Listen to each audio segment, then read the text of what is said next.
자, 한택교회 주일예배 하나님 앞에 드리겠습니다. 우리 함께 찬양을 하면서 주님 앞에 나가겠습니다.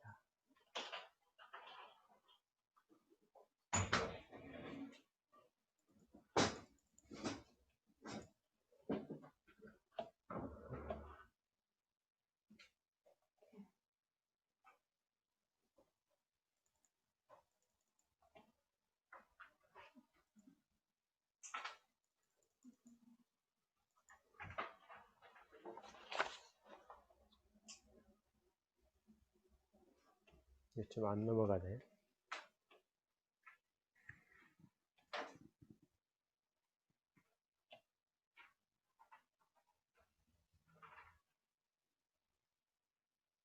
잠깐 이거 좀 고치고 갈게요.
자, 우리 함께 찬양하도록 하겠습니다. 나는 하나님을 예배하는 예배자입니다.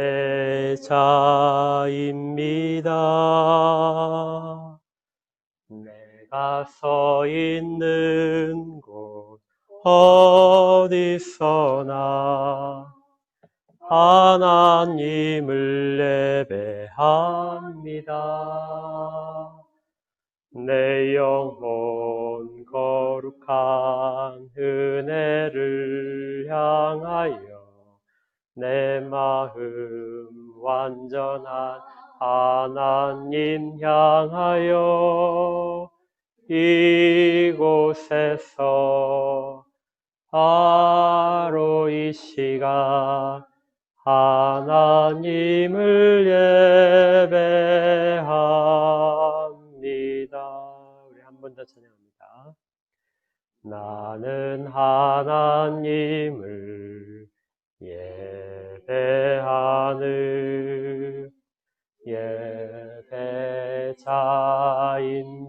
예배자입니다.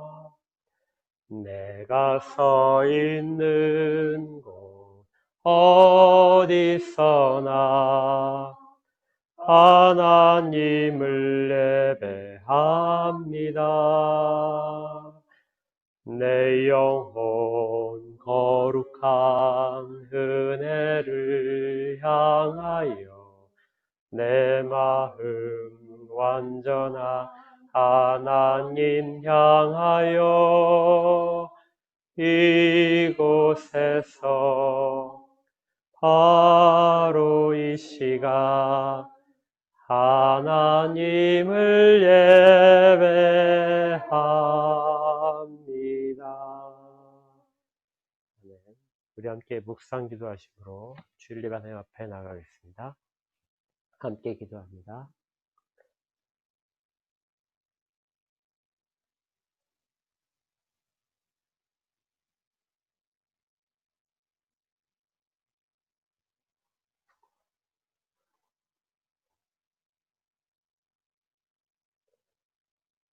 하나님의 그 크신 이름을 찬양합니다. 주께서 이루신 모든 일들을 찬양하며 저희 가운데 이루시고 있는 일들을 찬양하고 또 앞으로 이루실 일들을 믿음으로 바라며 찬양합니다. 예배 가운데 주여 은혜를 더하여 주시고 온전히 홀로 영광 받아 주시옵소서. 주의 택한 백성들 모였사오니 주의 품 가운데 거하게 하시고 한량없는 은혜를 허락하여 주시옵소서. 예수 그리스도 이름으로 기도합니다. 아멘. 사도신경으로 우리의 신앙을 같이 고백하겠습니다. 사도신경을 같이 읽도록 하겠습니다. 시작. 전능하사 천지를 만드신 하나님 아버지를 내가 믿사오며 그 외아들 우리 주 예수 그리스도를 믿사오니 이는 성령으로 잉태하사 동정녀 마리아에게 나시고 본디오 빌라도에게 고난을 받으사 십자가에 못 박혀 죽으시고 장사한 지 사흘 만에 죽은 자 가운데서 다시 살아나시며 하늘에 오르사 전능하신 하나님 우편에 앉아 계시다가 저리로서 산자와 죽은 자를 심판하러 오시리라. 성령을 믿사오며 거룩한 공예와 성도가 서로 교통하는 것과 죄를 사하여 주시는 것과 몸이 다시 사는 것과 영원히 사는 것을 믿사옵나이다. 아멘. 함께 기도하겠습니다. 하나님의 은혜를 감사를 드립니다. 하나님이 하신 일들을 생각할 때 언제나 찬양과 감사밖에 드릴 것이 없음도 저희들에게 미흡하나마 주 앞에 그렇게밖에 드리지 못함을 주여 용서하여 주시옵소서. 입술들이 짧아 또 저희들의 지식들이 짧아 하나님께 마땅히 드려야 될 찬양을 다 담아내지 못합니다. 하지만 저희의 모든 것들을 주 앞에 내려놓고 주께 가오니 주님 저희를 받으시고 저희의 부족함 속에서도 홀로 영광 받아 주시옵소서. 각자의 그 약함들을 다 부여 안으시고 계속해서 배반하는 저희들의 어리석음도 물어나시고 주께서 저희를 이 시간도 붙잡아 주셔서 주 앞에 서게 되었습니다. 부끄럽지만 다시 구하오니 주님 저희들을 다 허물들을 덮으시고 주 앞에서 용서하시며 주 앞에 온전히 예배자로 서도록 인도하여 주시옵소서. 마음의 모든 자들, 모든 구석구석을 정결하게 하시고 주 앞에 허물들을 깨닫게 하시며 주를 찾을 수 있도록 인도하여 주시옵소서. 그래서 저희들의 탐욕과 개인적인 욕심들이 하나님의 말씀이 저희들에게 들어오는 것을 가리지 않도록 마음을 주장하여 주시옵소서. 저희들 가운데 소원이 있어 주 앞에 나온 자들, 그 소원 가운데 응답하여 주시기를 원합니다. 마음의 치료가 필요해서, 위로가 필요해서 나온 자들 가운데 하나님 특별히 위로하여 주시옵소서. 주의 긍휼을 더하셔서 그들 마음 가운데 평안을 허락하시고 쉼을 허락하여 주시기를 원합니다. 경제적인 문제 때문에 주 앞에 머리를 숙인 모든 자들 가운데도 주님 은혜를 더하시고 이 땅 가운데 필요한 것들, 자기에게 필요한 것들을 공급하신다 약속하셨사오니 그 약속대로 주의 백성들이 가는 길에서 어려움 당하지 않도록 이끌어 주시기를 원합니다. 막힌 부분들 해결하여 주시고 주 앞에서 어려움을 당하지 않도록 방해하는 모든 세력들을 붙잡아 주시기를 원합니다. 건강 문제로 주 앞에 아뢰는 손길들, 그 입술의 고백 속에서도 주님 역사하여 주시옵소서. 육신의 모든 약한 부분들을 회복시켜 주시고 말끔히 치료하여 주시옵소서. 그래서 주 앞에 건강한 몸으로 춤을 추며 찬양하는 그런 귀한 백성들로 다 이끄시기를 원합니다. 또한 주 앞에 자녀의 문제로, 남편의 문제로, 아내의 문제로 서로를 기도하는 모든 영혼들 가운데 은혜를 더하여 주시옵소서. 무엇보다 주께서 가정들을 친히 세우셨사오니 이 가정들 가운데 화목함과 평안함을 더하여 주시옵소서. 자녀들이 바르게 성장할 수 있도록 하시고 그들 마음 가운데 부모가 하셨듯이 신앙의 바른 기둥이 서 있어서 어디에서든지 흔들리지 않도록 주께서 붙들어 주시옵소서. 물려줄 것이 무엇보다 소중한 주의 율법임을 깨달아 말씀을 가까이 하는 부모가 먼저 되게 하시고 그리고 말씀을 가까이 하는 자녀로 양육하도록 인도하여 주시옵소서. 가정 가운데 연로한 부모님들을 기억하셔서 말년에 이르기까지 이 땅의 삶이 완성되는 그 순간까지 주께서 붙드시기를 원합니다. 건강과 명철을 허락하여 주시옵소서.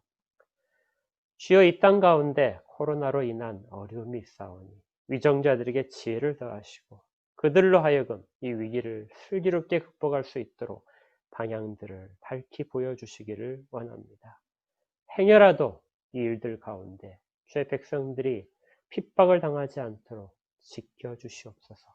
또한 북한과 각종 외교 문제로 인하여 힘들어하는 이 땅의 모든 외교관들과 위정자들에게도 함께 하셔서 모든 위기가 속히 지나가도록 인도하여 주시옵소서.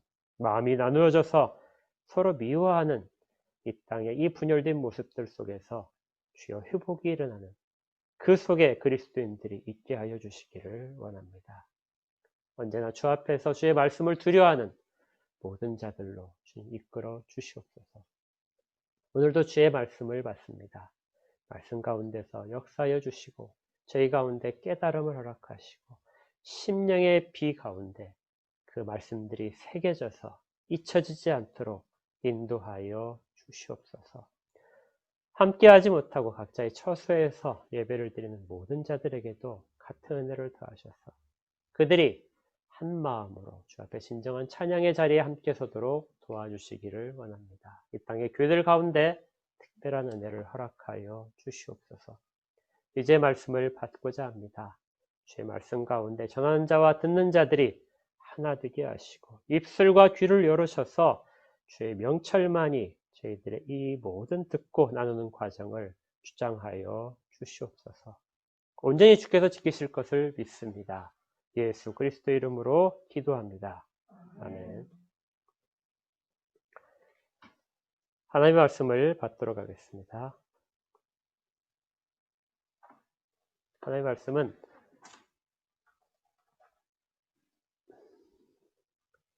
사도행전 28장 1절부터 10절까지의 말씀입니다. 사도행전 28장 1절부터 10절, 신약성경 236쪽입니다.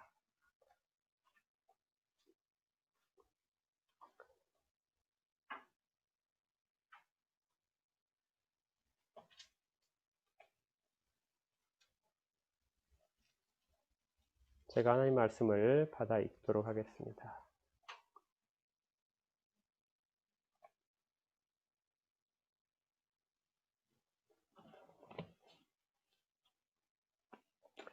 사도행전 28장 1절입니다.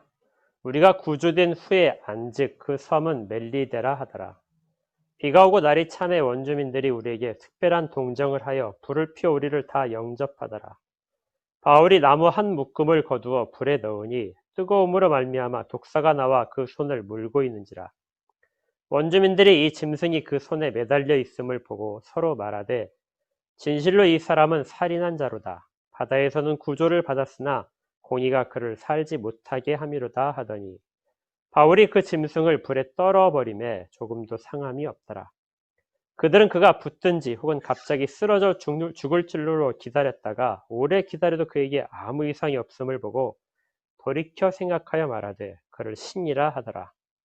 이 섬에서 가장 높은 사람 보블리오라 하는 이가 그 근처에 토지가 있는지라. 그가 우리를 영접하여 사흘이나 간절히 머물게 하더니 보블리오의 부친이 열병과 이질에 걸려 누워있거늘 바울이 들어가서 기도하고 그에게 안수하여 낫게 하매 이러므로 섬 가운데 다른 병든 사람들이 와서 고침을 받고 후한 예로 우리를 대접하고 떠날 때 우리 쓸 것을 배에 실었더라. 아멘.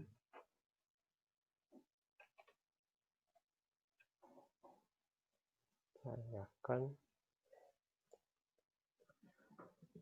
우리가 계속해서 27장에서 바울이 항해하는 그런 부분들을 살펴보고 있습니다. 기억나시죠? 바울이 항해를 시작하는 처음부터 시작해서 바울의 항해는 매우 힘들었습니다. 그 힘든 항해 동안 하나님께서 여러 가지 방법으로 여러 가지 위기 상황에서 지키셨던 것을 기억하실 겁니다. 제일 먼저 풍랑 가운데서 지키셨죠. 풍랑 가운데서 한 사람도 상하지 않도록, 목숨이 해함을 받지 않도록 그렇게 주님께서는 모든 사람, 276명이나 되는 모든 사람을 지키셨습니다. 일반적으로 항해를 할 때 폭풍을 만나게 되면 모든 사람이, 지금은 이제 좀 해양 기술이 발달했지만 과거에는 그렇지 않았지만, 과거에는 모든 사람이 구함을 받는다는 것은 매우 어려웠습니다. 특별히 우리가 그 성경 말씀에서 살펴봤듯이 14일이나 하늘의 별도 볼 수 없고 낮에 해도 볼 수 없는 그런 상황에서 이렇게 여행을 했다는 것은 매우 기적적인 일입니다. 하나님께서 분명히 그 배를 지키셨던 것이죠.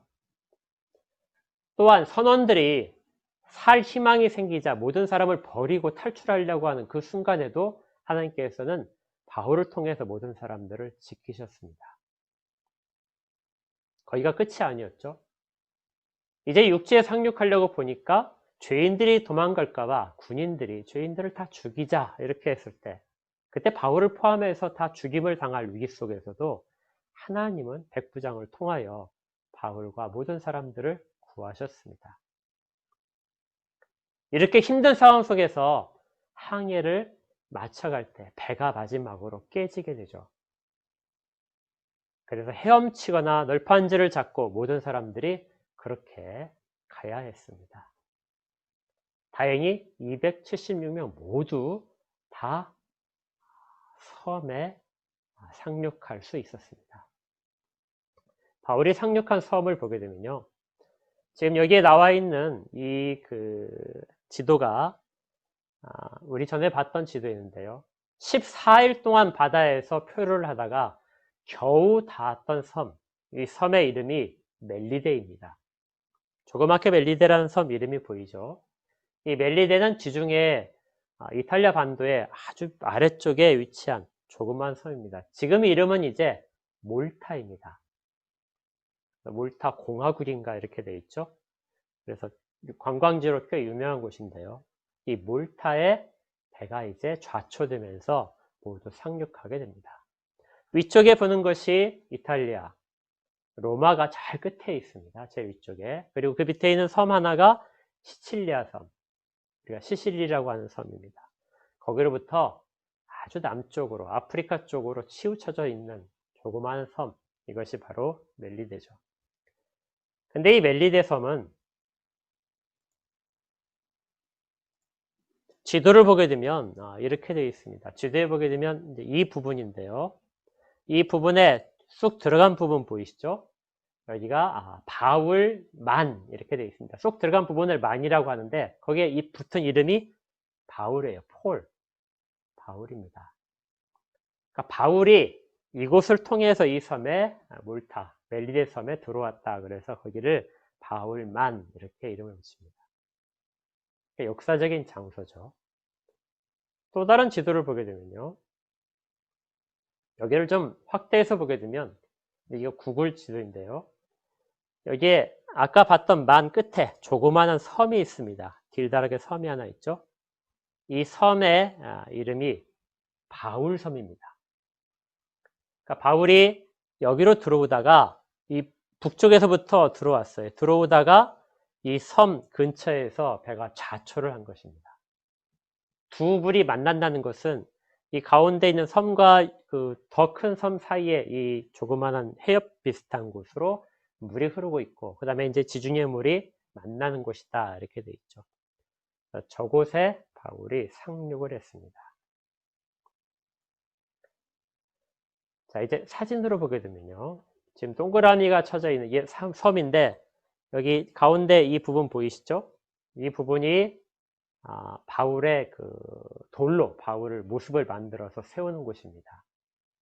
그러니까 이 섬은 다른 건 전혀 볼 것이 없고 바울이 상륙한 것이다, 이것밖에 의미가 없어요. 그리고 여기 지금 동그라미 쳐져 있는 곳이 바울이 탄 배가 암초에 걸려서 깨진 곳, 여기서부터 이제 바울이 올라온 곳입니다. 구글 지도에 보게 되면 여기 바울의 이제 그 모습을 딴 석상이 있고요. 이 지점이 바울이 첫 발을 디딘 장소라고 합니다. 그러니까 역사적으로 2000년 전에 이렇게 바울이 276명과 같이 이쪽으로부터 난파를 내서 올라온 섬이 되겠습니다. 지금까지 항해를 하면서 수없이 많은 그러한 위험을 거쳤는데 이제는 그 위험 속에서 다 구함을 받고 이제 비로소 이제 안심할 수 있는 그런 상황이 닥친 것이죠. 자, 그런데 여기가 끝이 아닙니다. 우리가 봤을 때 이 당시에 상륙했던 이 당시는 겨울이 되고 있던 상황입니다. 겨울이란 날씨가 매우 춥잖아요. 바닷물에 이 사람들은 이미 충분히 흠뻑 적셔 있어서 몸이 젖어 있기 때문에 체온이 막 떨어지는 그런 상황입니다. 또 비가 오고 있었습니다. 그러니까 날씨가 매우 안 좋았죠. 그래서 상륙은 하긴 했지만 이 사람들은 매우 지친 상황에서 추위에 떨고 있었습니다. 그런데 하나님께서 이 모든 사람들을 구하실 때 그냥 구하시지 않고 이들을 주의 백성들을 이렇게 또 보호하시게 됩니다. 추위에 떨고 있는 이 사람들을 그 섬에 있던 원주민들이 구해줬습니다. 28장 2절을 보시면요. 비가 오고 날이 매우 추웠다. 이대로 있으면은 그들이 모두 다 체온이 낮아져서 얼어 죽을, 체온 저하로 죽을 수밖에 없는 상황이었는데 그 섬에 있던 원주민들이 크지 않지만 원주민들 몇 명이 와서 이 사람들을 특별하게 동정을 했습니다. 그리고 불을 피워서 그 사람들을 따뜻하게 몸을 해줬고 끝에 보게 되면 우리를 다 영접했다. 이 말은 영접했다는 말은 먹을 것을 나누어 주었다 이런 뜻입니다. 그러니까 지치고 추위에 떨고 굶주린 사람들에게 불 옆에 따뜻함을 허락하고 먹을 것까지 공급해 준. 그래서 이 바울 일행들은 또 한 번의 위기를 넘기게 되죠. 여기에서 사용된 이 원주민이라는 말을 잠깐 보시면요. 원주민이란 말은 바르바로이라는 뜻인데요. 원어상으로는 그런데 원래 뜻은 말을 더듬는 사람입니다. 그러니까 말을 더듬는 사람이 어떤 의미냐? 성경을 펴셨기 때문에 조금만 더 뒤로 가면요. 로마서 1장을 한번 펴보십시오. 로마서 1장 14절을 보시면요.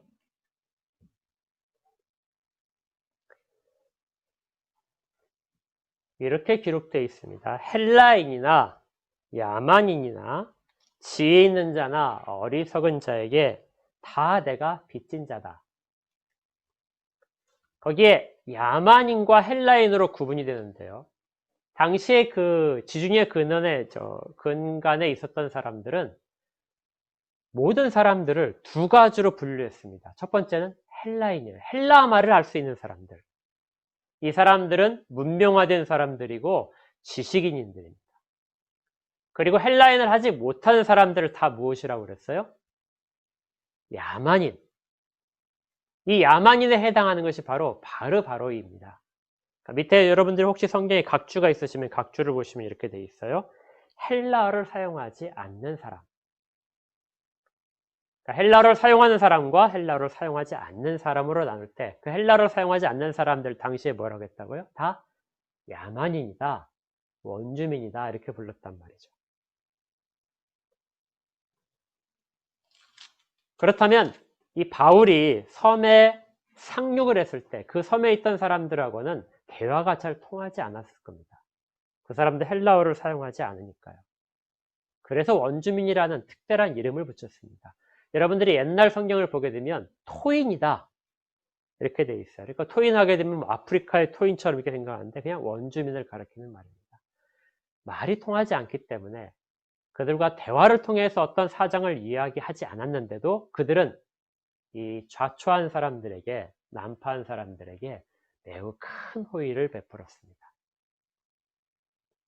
그러니까 하나님은 바다에서도 하나님의 사람들을 보호했지만 육지에 올라와서도 그곳에서도 하나님의 사람들에게 도움을 주십니다. 전혀 예상치 못했던 사람들로부터 한 번도 접촉하지 않고 말로 통하지 않는 사람들로부터도 하나님의 사람들에게 필요한 것들을 공급하시는 것이죠. 우리 인생에도 이런 일들은 가끔 일어날 겁니다. 전혀 일면식도 없는 사람들, 한 번도 인사를 나누지 않은 사람들, 그런 사람들에게서 하나님은 호의를 얻도록, 우리에게 가장 필요한 것들을 공급하도록 그렇게 역사하시기도 하게 됩니다.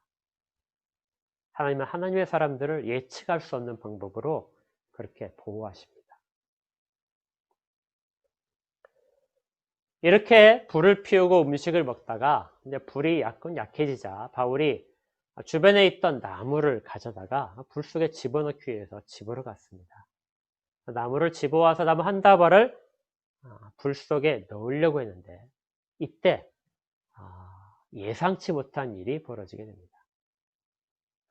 나뭇가지 속에 숨어있던 독사 한 마리가 갑자기 튀어나와서 뜨거움에 못 이겨서 바울의 손을 꽉 물어버린 것이죠. 그리고 놓지 않았습니다. 지금까지 호의적이었던 이 원주민들의 시선이 갑자기 싹 변했습니다. 왜 변했냐면 성경에 이렇게 기록되어 있죠. 4절에 원주민들이 이 짐승이 그 손에 매달려 있음을 보고 서로 말하되 진실로 이 사람은 살인한 자로다.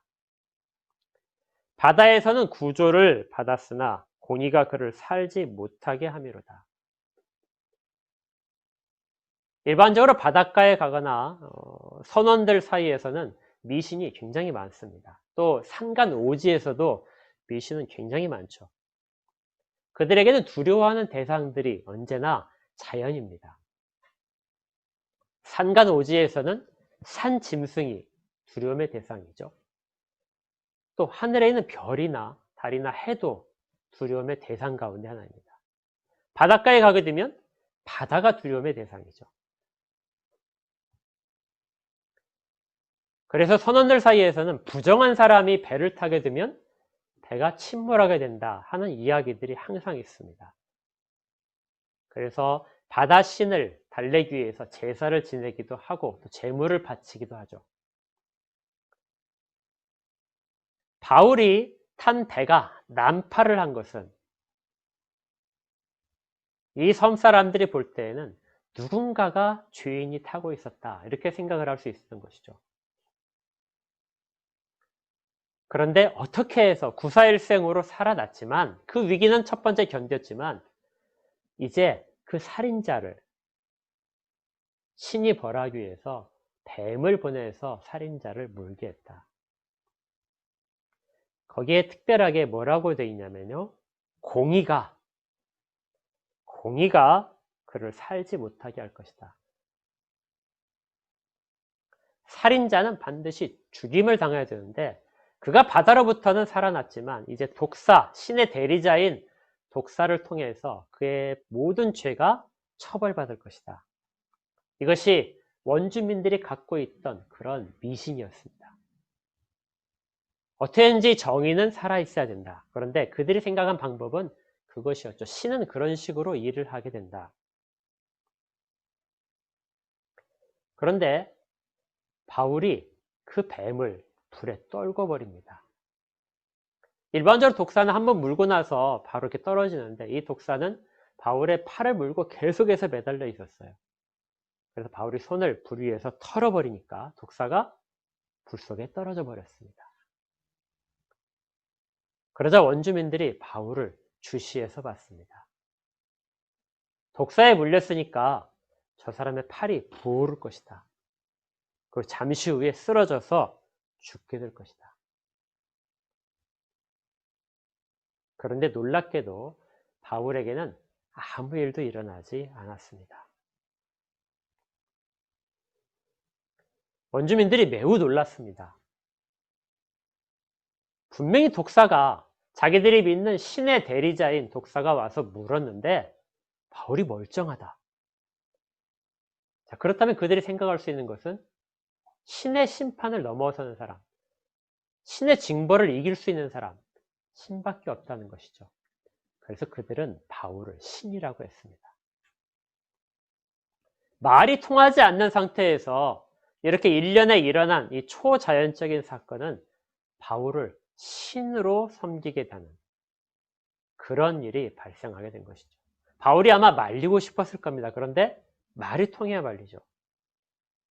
그 사람들은 바울을 매우 높이 생각하면서 그에게 모든 호의를 계속해서 베풀게 됩니다.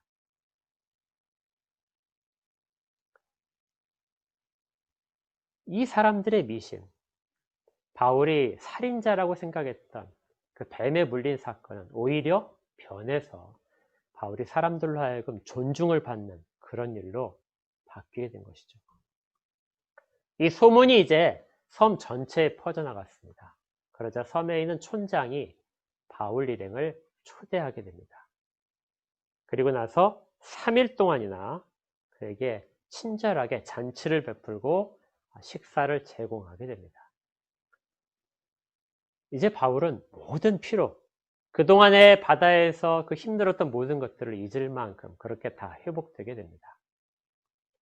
그런데 그때 이 촌장, 보블리오, 이 섬의 최고 지도자인 이 보블리오의 아버지가 열병과 이질에 걸려서 죽어가고 있었습니다. 온갖 방법을 다 동원했겠죠. 무당이 와서 우리 같으면 이제 굿을 냈을 수도 있고, 마술사들이 와서 각종의 방법들을 다 했을 겁니다. 그런데 전혀 차질이 없이 병세는 악화되고 있었습니다. 촌장이 바울에게 가서 부탁했습니다. 우리 아버지를 좀 살려주십시오. 바울이 가서 기도하고 안수하자 그 아버지의 병이 씻은 듯이 나았습니다. 그러자 수많은 병에 있는 아픈 사람들이, 몸이 불편한 사람들이 다 찾아와서 바울에게 부탁을 하고, 그리고 바울은 그들을 모두 다 낫게 했죠. 결국 이 섬에 3개월을 머무는 동안 바울은 후한 대접을 받고, 바울뿐만이 아니라 276명 모두가 다 후한 대접을 받고 어떤 불편함 없이 살다가 3개월 후에 겨울이 다 지나서 배들이 다시 정리하기 시작하자 섬 사람들은 이 바울 일행이 필요한 모든 것들을 다 주면서 큰 선물을 내서 사람들을 보내게 됐습니다. 이전에 아무것도 다 잃고 섬에 올라왔는데 이제는 풍성하게 모든 것들을 다 받고, 그리고 다시 이제 로마로 가는 길이 계속되는 것이죠. 우리가 이제 언뜻 생각하게 되면 모든 것을 다 잃더라도 하나님은 여러 가지 방법으로 하나님의 사람들을 보호하시고 그 필요를 마침내 다 공급받도록 하셔서 로마로 가는 길을 다시 원래대로 가게 하심, 하나님의 보호하심, 그리고 그 신실하심을 우린 여기에서 발견하게 됩니다. 그런데 본문은 사실 이것보다 훨씬 더 깊은 의미를 갖고 있습니다. 바울이 뱀에 물린 사건은 이 바울이 로마로 가는 길에 있었던 2가지 클라이막스 중에 하나입니다. 바울이 배를 타고 풍랑 가운데 있을 때 가장 클라이막스는 풍랑 속에서 바울이 사람들에게 식사하기를 이야기하고, 그리고 바울이 떡을 들고 하나님 앞에서, 모든 사람 앞에서 하나님 앞에 축사하던 장면.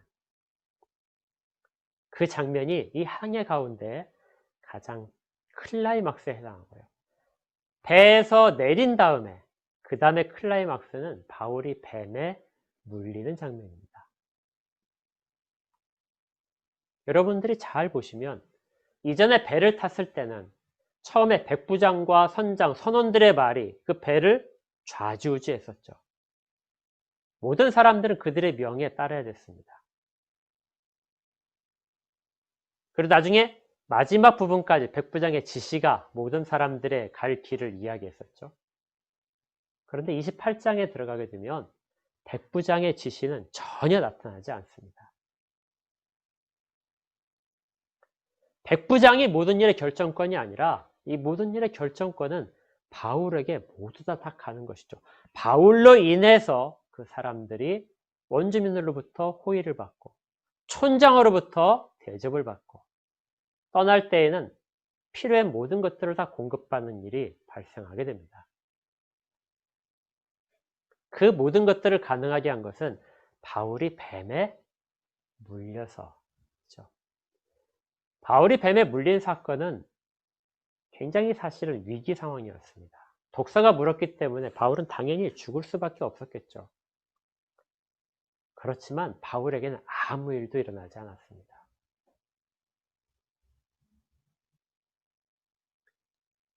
이 일은 그 모든 일의 중심에 있었던 일입니다. 그런데 이것을 통해서 바울도 사실은 꽤 많이 놀랐을 것입니다.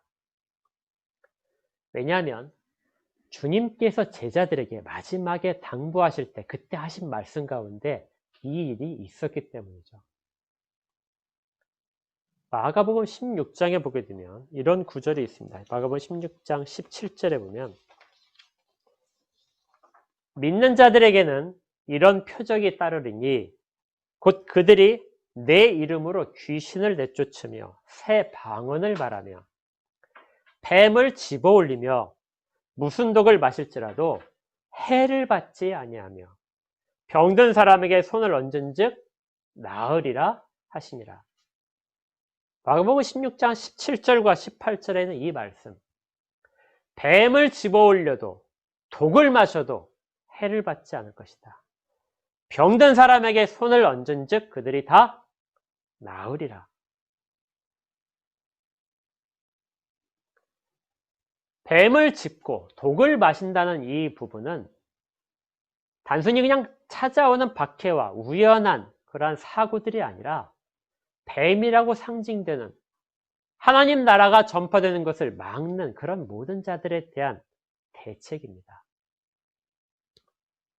아마 성경을 조금이라도 읽어보신 분들은 이 뱀이 바울을 무는 사건을 보실 때 어떤 감이, 어떤 장면이 확 떠오를 것입니다. 이게 과연 무슨 일까? 왜 그 많은 사람 276년 중에서 유독 그 뱀은 바울을 물었을까?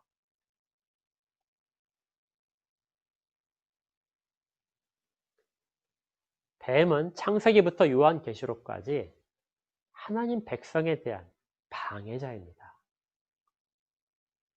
하나님 백성이 하나님 나라의 백성답게 사는 것을 방해하는 것이 사탄인데 그 사탄의 도구로서 사용되고 사탄의 대리자로서 사는 것이 뱀이라는 상징적인 동물이죠.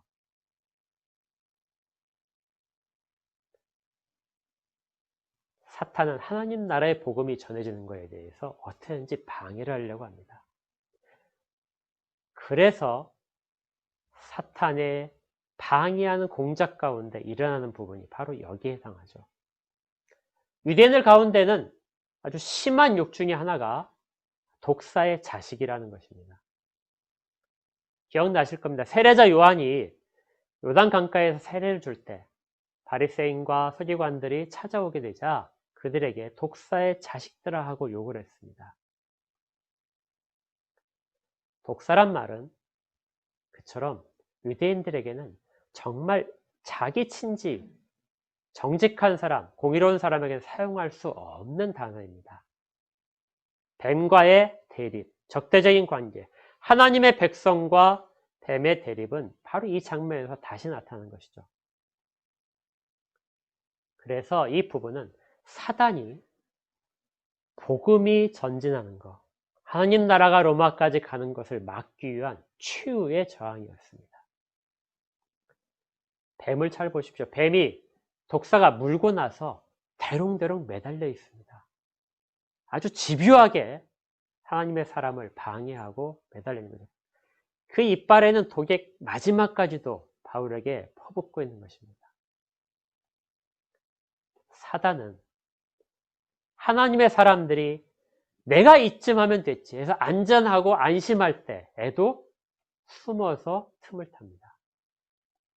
그리고 그 모든 독액을 퍼부어서 그 길을 막으려고 하는 것이죠.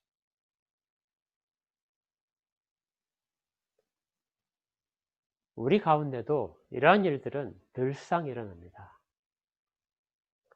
사단의 특징은 은밀함입니다. 성경에서 사탄은 그렇게 많이 등장하지 않습니다. 왜냐하면 사탄을 일부러 등장시킬 필요가 없는 것이죠. 욥기처럼 특별하게 그런 목적이 아니라면 사탄은 그냥 일반적으로 등장합니다. 그래서 어떤 사람들은 사탄과 하나님 사이, 사탄과 주님 사이의 전쟁으로 영적인 전쟁을 이야기하지만 성경은 그것보다는 오히려 하나님의 사람과 사탄 사이의 대결로, 교회와 사탄 사이의 대결로 더 이야기를 집중합니다. 사탄은 하나님의 사람들이 구원받는 것을 어떻게든지 방해하는 것이죠. 방해라는 단어를 쓰는 것은 그들이 결국 승리하지 못할 것이기 때문입니다. 그럼에도 불구하고 그들은 자기의 모든 것들을 통해서 사탄은 그렇게 일을 합니다. 집요하게 일을 하기 때문에 우리가 한시라도 마음을 놓을 수 없겠죠. 바다의 그 위험으로부터 다 구함을 받고 우리가 불의 따뜻함과 식사에 만족한 가운데 그렇게 있는 상황이라도 사탄은 하나님의 사람들을 방해하기 위해 철저하게 최선을 다합니다. 그런데 하나님이 그것을 좌절시키는 것이죠. 그걸 주님이 미리 제자들에게 마지막 당부하실 때 믿는 자들에게는 이런 표적이 따를 것이다. 뱀을 집어도 해를 당하지 않을 것이다. 사탄이 아무리 노력을 하더라도 너희들을 꺾을 수 없을 것이다. 왜 그런 일이 가능하죠? 주님이 보호하시기 때문입니다. 주님이 그렇게 약속하신 것이 지금 이 장면에서 성취되고 있는 것입니다. 우리 앞에 어려운 상황이 찾아오고 좌절하고 어떤 다른 방법이 없는 것처럼 그렇게 여겨진 상황이 오더라도 주님은 그 하신 약속대로 주의 백성들, 어떤 자들이요? 믿는 자들, 주의 신실한 심에 의지하는 자들에게는 주님은 그 일들을 반드시 이루어내십니다. 그리고 어려운 상황들이 그들의 미신이 자리 잡고 있는 그 모든 곳에서부터 하나님의 일들을 드러내십니다. 그러니까 우리가 당하는 환난도 사실 하나님이 자기 영광을 드러내실 때 사용되는 그런 소중한 기회가 되는 것이죠.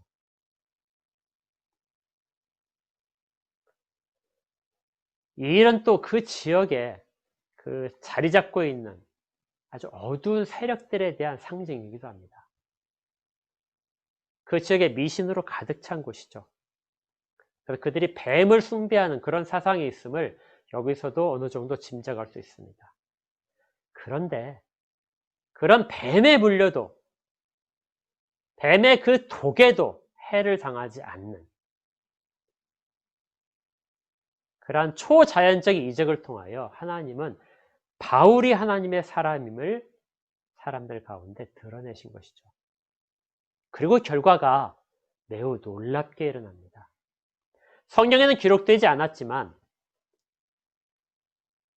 이 초대교회의 역사를 보게 되면요, 이 멜리데라는 섬, 이 몰타라는 섬은 기독교의 중심이 되게 됩니다.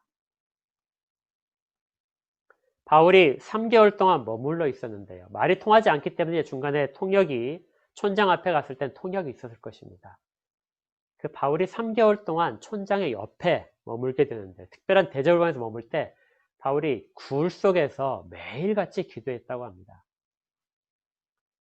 그 기도하면서 그곳이 바로 주일에 예배를 드리는 예배 처소가 되었고, 또 주의 백성들이 모여서 성찬을 나눈, 그래서 거기가 몰타섬에 있어서 최초의 교회가 됩니다.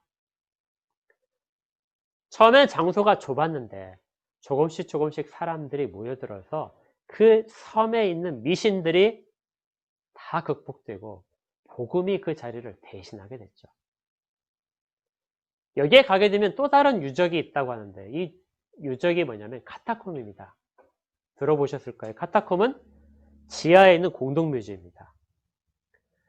로마가 기독교인들을 핍박할 때 사람들이 핍박을 피하기 위해서 예배를 지하에 굴을 파고 들어가서 거기에서 예배를 드렸는데, 장소가 좁아지자 조금씩 더 파고 들어가서 굴 속이 미루처럼 됐습니다. 그리고 사람이 죽게 되면 밖에 매장을 할 수 없어서 지하 그 깊은 곳에서 따로 굴을 파서 또 매장하게 되겠죠. 그래서 지하 공동 묘지가 된 것입니다. 그들이 시체들을 그곳에 놓아둔 이유는 부활을 기다리기 때문에 그랬습니다. 그런데 이탈리아에는 로마나 나폴리나 시실리나 이런 곳에 있는 각지에 퍼져 있는 카타콤보다 이 몰타 조그마한 섬에 있는 이 카타콤이 훨씬 규모가 큽니다. 이게 무엇을 얘기할까요? 그 섬에 그만큼 그리스도인들이 많았다는 것입니다. 섬의 촌장이 바울을 영접하면서 복음을 전했고, 그러자 섬에 있는 모든 사람들이 그로부터 병고침을 받으면서 그리스도에 대해 알게 되고, 그리고 복음을 받아들임으로써 그리스도인들이, 섬 전체가 그리스도인들이 되었다는 것이죠. 그래서 보통 당시에 대주교하게 되면 큰 도시나 큰 지역을 중심으로 대주교가 선임이 되는데, 몰타라는 섬에서 대주교가 선임될 정도로 그렇게 그리스도인들이 많았던 지역. 작은 섬이지만, 제주도의 6분의 1밖에 안 되는 작은 섬이지만 그 섬이 기독교의 중심이 되었던 섬. 이 모든 일들이 어디서 시작됐을까요? 아까 지도에서 봤듯이 바울이 그 섬에 표류해서 첫 발을 디디고, 뱀이 그의 손을 물었지만 뱀을 불 속에 떨어뜨림으로써 모든 일들이 시작된 것입니다.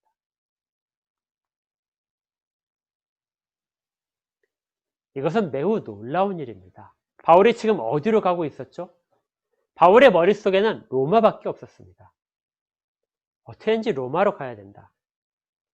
그런데 하나님의 계획 속에는 로마만 있는 것이 아니라 그 조그만한 섬 멜리데도 있었습니다. 바울을 표류시키셔서 그 멜리데로 보내시고, 멜리데에서 초자연적인 기적을 통해서 바울의 복음이 그들 가운데 쉽게 들어갈 수 있도록 하시고, 그리고 그 섬 자체를 복음화시키신 것이죠. 바울이 로마서에서 자기가 이야기했듯이 내가 헬라인에게나 야만인에게나 지혜있는 자나 어리석은 자에게나 내가 다 빚진 자로다. 바울의 그 마음에 있는 불편함, 그 사명에 대한 이루지 못하는 부분, 야만인에 대한 것들, 원주민에 대한 것들을 하나님은 그 방법을 통해서, 정말 예상하지 못한 방법을 통해서 그렇게 이루어내신 것입니다. 하나님은 지금도 그렇게 일을 하십니다. 우리 가운데 초자연적인 일이 일어나지 않을 수 있습니다. 초자연적인 건 아까 봤듯이 원주민과 바울 사이에 대화가 통하지 않을 때, 어떤 미신에 가득 차 있는 곳에서 복음이 처음 들어갈 때, 그런 접촉 순간에 초자연적인 일들은 일어납니다. 지금도 선교 현장에서 그런 일들은 많이 일어납니다. 지금도 복음에 대해서 완강히 저하는 사람들에게 초자연적인 일을 통해서 하나님은 그들에게도 복음의 메시지를 전하실 때가 있습니다.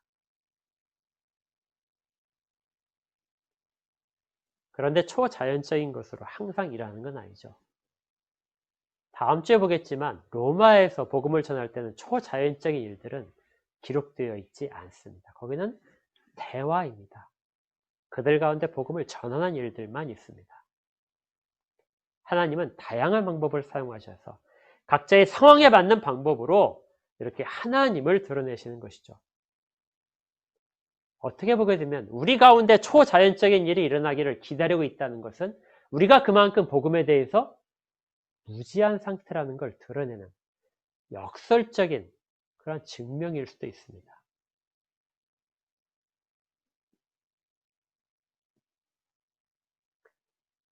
바울은 3개월 동안 그들 가운데 복음을 열심히 전했고요. 그들 가운데 하나님께 예배하는 것이 무엇인가를 몸으로 보여주고 함께 가르쳤습니다.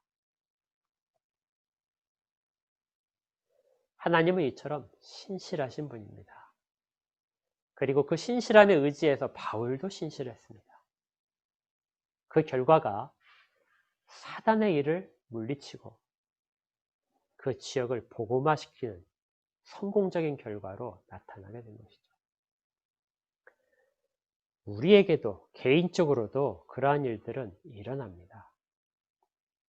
성령의 바울에게만 일어난 일이 아니라 지금도 우리가 만나는 모든 세상의 삶의 현장에서도 동일하게 사탄은 숨어 있고 우리를 물고 뜯어서 우리를 살인자라고 여겨지게 그렇게 모함하는 방면으로 그렇게 방해를 하려고 합니다. 좌절하게도 만들고 어려움을 당하게도 만듭니다. 그런데 어떻다고 했죠? 믿는 자에게는 그 모든 일들이 다 수포로 들어갑니다. 그리고 오히려 그걸 통해서 하나님의 이름이 드러나고 우리의 신앙이 드러나고 그리고 그들의 미신과 잘못된 편견들이 깨어지게 되겠죠. 하나님은 지금도 그렇게 일하십니다. 그리고 우리가 그렇게 사용되도록 우리의 믿음도 요구하십니다. 그러면 모두가 다 회복됩니다. 잃었던 모든 것들, 지쳤던 몸과 마음도 호의와 대접을 받으며 다 회복되는 귀한 역사가 일어날 것입니다. 이제 모든 바울의 항해가 끝나고 바울은 이제 로마로 향해 갑니다. 처음에 예정됐던 여행은 아직 끝난 것이 아닙니다. 중간에 일어났던 그 모든 것들을 통하여 교회가 가야 할 길이 보여지는 것이죠. 끝까지 주 앞에 믿음을 지켜라. 그러면 주가 보호하신다. 그리고 그들을 통해서 하나님의 영광이 드러날 것이다. 우리가 다 그렇게 사용되기를 바랍니다. 그렇게 믿음이 굳건해서 우리를 방해하려는 독사의 이빨도 우리 가운데 해를 끼치지 못할 것을 믿으시기를 바랍니다. 우리는 그렇게 부름을 받은 자이고 하나님은 그렇게 우리와 동행하고 계십니다. 한 주간의 삶 속에서도 이렇게 주를 증거하는 우리 모두가 되기를 주의 이름으로 축복합니다. 함께 기도하겠습니다. 하나님, 감사합니다. 바울이 걸어갔던 길을 통해서 그리고 그 어려움 속에서도 하나님 지키셨던 것들, 자칫하는 모함을 받아서 바닷속에 다시 떠밀려가야 될 위기 상황 속에서도 오히려 그것을 사용해서 역전시키셔서 바울을 모든 무리 가운데 가장 중요한 인물로 삼으시고 그를 통하여 복음이 순전하게 전해지도록 이끄셨던 것을 볼 때 저희들에게도 그 일이 일어날 것을 믿습니다. 주님께서 말씀하신 믿는 자에게는 표적이 따를 것이다. 뱀을 집어도 해를 당하지 않고 독을 마셔도 해를 당하지 않는 것들. 설사 그것이 초자연적인 이적이 아니더라도 우리가 만나는 삶의 현장에서 우리를 방해하려는 집요한 사탄의 교육 속에서 우리를 보호하실 것을 믿습니다. 그렇게 우리 모두가 다 굳건하게 믿음을 지키도록 하시고 우리의 믿음을 지키는 모습을 통해서 사람들이 그리스도를 바르게 알도록 지금도 하나님의 사람들이 보호받고 있음을 깨닫도록 그렇게 역사하여 주시옵소서. 동행하고 계심을 감사드립니다. 예수 그리스도 이름으로 기도합니다. 아멘. 우리 헌상하도록 하겠습니다.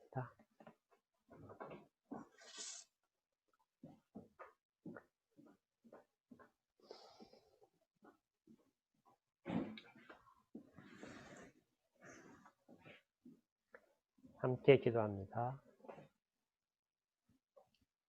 하나님, 감사합니다.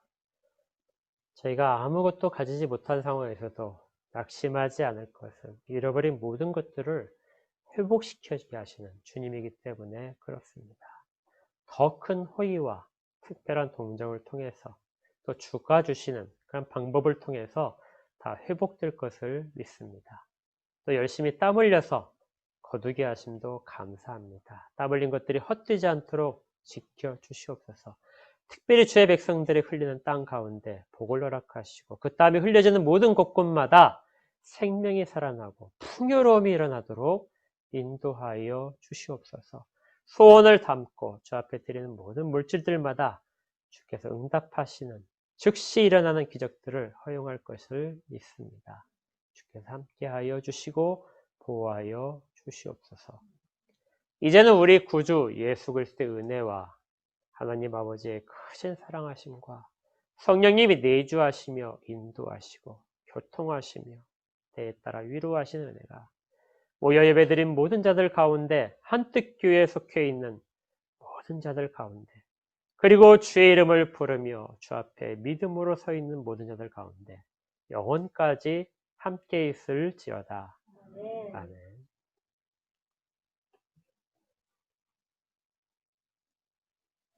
예, 감사합니다. 주보에 보시면 우리 소요리 문답 22문 할 차례인데요. 소요리 문답 22문을 같이 한번 읽어보도록 하겠습니다. 제가 질문을 읽고 여러분들이 답을 읽으시면 될 것 같아요. 소요리 문답 제22문. 그리스도께서는 하나님의 아들이시면서 어떻게 사람이 되셨습니까? 답입니다. 시작. 하나님의 아들 그리스도께서 사람이 되신 것은 참음과 지각 있는 영혼을 취함으로 이루어졌습니다. 그래서 그분은 성령의 권능으로 동정녀 마리아의 몸에 잉태되어 그녀에게서 탄생하신 것입니다. 그러나 죄가 없으십니다. 네. 자, 교회 소식 말씀드립니다. 삼위일체 하나님의 은혜와 평강이 모든 가정에 함께 하시기를 진심으로 축복합니다. 모두 모여서 예배하는 그런 때가 어서 오기를 소망하며 말씀 묵상과 기도에 더 힘을 기울이시기를 바랍니다. 예배는 당분간 입으로 계속해서 드릴 것입니다. 내일 성경 한 장 묵상, 이번 주는 호세아 6장부터 11장까지입니다. 하루에 한 장씩 해서 월요일부터 토요일까지 매주 보내드리는데요. 제가 아침에 보내드리면 혹시 막 피곤하신데 이렇게 늦게 하시는 분들 때문에 방해가 될까봐 제가 조금 늦게 보내거든요. 제가 묵상한 내용이 들어가기 때문에 여러분들 묵상한 내용이 다를 수도 있습니다. 각자 묵상하시고 은혜 받으신 내용들 짤막하게 서로 나누시면 크게 도움이 될 것입니다. 한 장, 꼭 하루에 한 장이라도 같이 말씀 묵상에 참여하시기 바랍니다. 네, 이상으로 모든 순서를 마치겠습니다. 일주일간의 평안하시기를 축복합니다.